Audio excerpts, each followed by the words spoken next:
Valve is being sued by New York State in a lawsuit that accuses the video game company of illegally promoting gambling in games that are popular with kids and teens. Welcome to Inside Games Daily, the only game news show brave enough to say that a lawsuit like this is long overdue. It really is. It really is. I think everybody would rather a company that isn't Valve get needled by this because people love Valve. But yeah, this is a pretty open and shut case. It doesn't make Valve look really good. And I'm really curious how Valve's going to defend.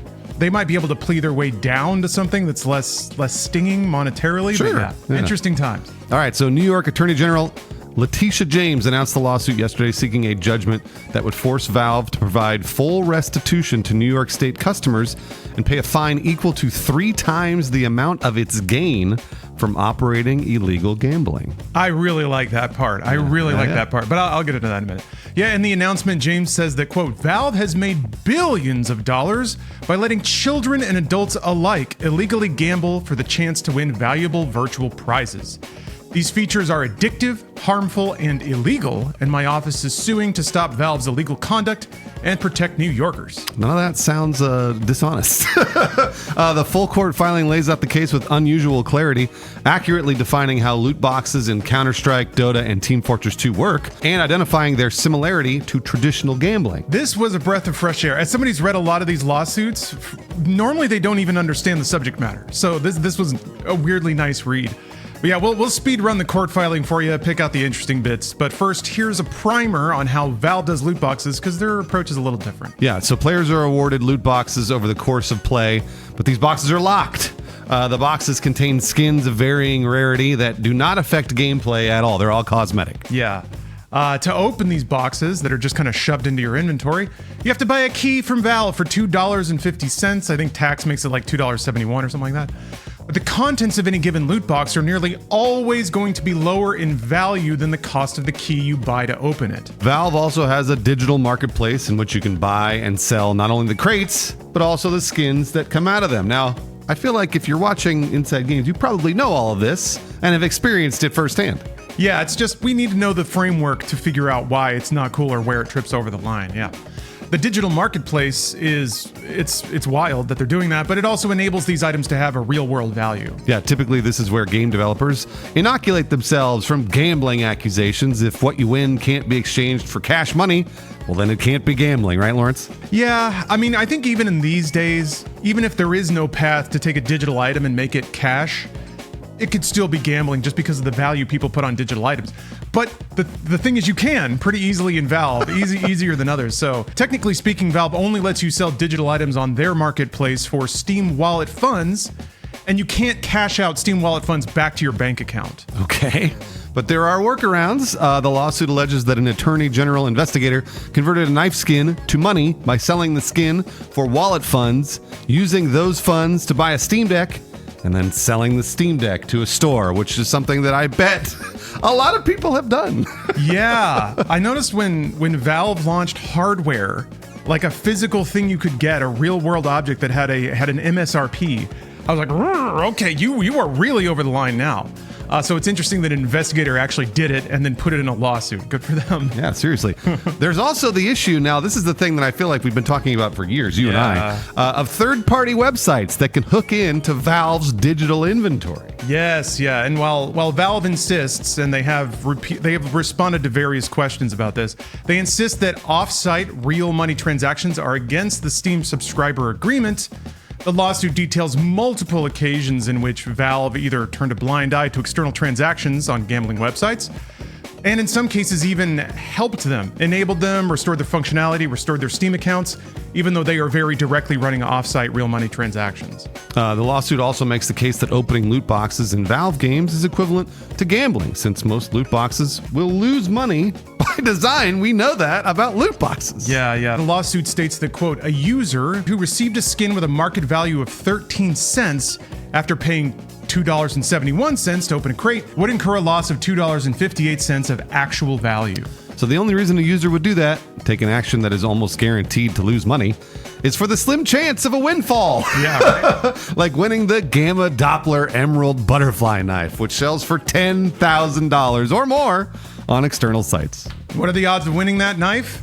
1 in 146,625. Well, this time's going to be the time I'm winning, Lawrence. I'm going to open those crates. I haven't opened 140,000, but I'm going to get there. Yeah, not this one. Ooh, it's got to be the next one, though. Ooh, yeah. So in addition to these monetary angles, the suit also points out the many experiential ways in which the loot crate opening experience is similar to traditional gambling. Loot boxes employ something called variable ratio reinforcement, which is a fancy term for random and sudden surprises. Yeah, right? Yeah, it tickles your monkey brain, you know? This loot crate didn't have what you want, but the next one could and probably would. 99% of gamblers quit right before they win. That's right, before they hit it big. Valve's loot boxes also just look very similar to slot machines when they pop open. Yeah, the items spin on a roulette. They use a near miss animation where a good thing will be like, dee, dee, dee, dee, dee, dee, dee, and then it'll slap over to the next one, giving you the impression that you almost won it, Sure. even though you didn't. Like it's all probability based, so it doesn't matter if you're right next to it or a million miles away, you still didn't get it. These loot boxes cause users to feel entrapped, encouraging more spending to make back any losses they do. I don't know that there's any disagreement here with anybody. If anybody thinks that they don't feel like they're gambling, that's what it is. We all know it. Yeah. The final little bit that makes it kind of the gambling trifecta or pentafecta, whatever, is that loot boxes are, quote, ready and constantly available, meaning you can access them 24 hours a day from your home with no oversight or even like guardrails on that. The filing concludes by citing all the research showing the long-term damage that gambling mechanics can do to developing kids and teens, and accuses Valve of doing almost nothing to enforce age requirements. Yeah, all you have to do when you make a Steam account is just tick a little box saying you're 13. They don't verify, they don't check. And they even cited a specific case where an 11-year-old was playing Counter-Strike and just neck deep in loot crates already. And the lawsuit alleges that Valve didn't do anything, but I guess they don't know for sure. But still, it's kind of an open and known thing. And kind of to your point, Bruce, like you were saying, most people, I think, at this point agree that loot boxes in general, but especially Valve's loot boxes, are gambling and they are targeting kids. Most of the people I've talked to that are cool with it because they won money from it. Like, I know it's bad, but I got $20 off of it, so I'm fine with the system. So I don't know. It's like I said, this is a very articulate case that I think makes the point very well. I did see somebody in Reddit comments saying that it's technically not gambling because you always get something. It's not a total loss. Sure. But that's not how New York State defines gambling either. Oh, okay. So that's not even a loophole you could do to get out of this case in New York. I don't know what I'm really interested to see what their defense is because I think they are pretty much caught dead to rights here. I mean, it was the same with Overwatch. When Overwatch was getting sued by other countries outside the United States, it was the same deal. Eventually, Overwatch was like, you got us. Fine, we'll stop. And they stopped.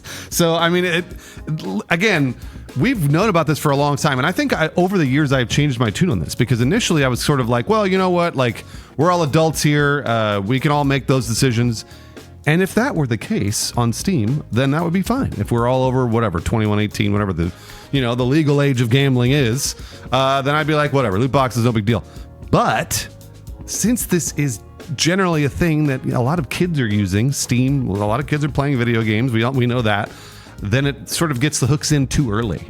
And I mean, like it's bad for a lot of people that have addictive personalities when they're adults, but when they're kids, that makes it even worse. And this is something that again, over the years, I really have decided, all right, you know what? I think it might be time to take out these gambling mechanics from video games, especially ones that we know young kids are into. I couldn't agree more. What's funny is hearing myself say that. I remember, back in the early 2000s, GTA 3, violence in video games was the thing. Oh, these kids are being exposed to violence. It's going to desensitize them and make them psychopathic killers. The difference between that and now is that there wasn't and still isn't any really solid research showing. Oh, hold on a sec. Sorry. Did I lock that? No. Yeah. But yeah, the difference between violence in video games and the uproar over that and gambling is that there is verifiable research showing the effects of gambling when kids are exposed to it.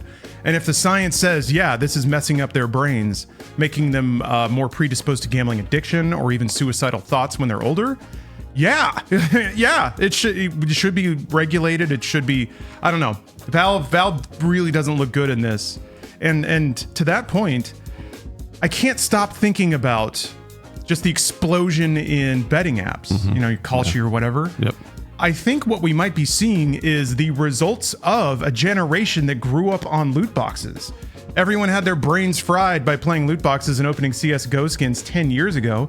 Now they're in their 20s or 30s and just throwing their paychecks wholesale at these gambling apps, trying to chase that high, which sucks. And in a way, it's not good, but it's weirdly prophetic or poetic. That's the word I'm going for.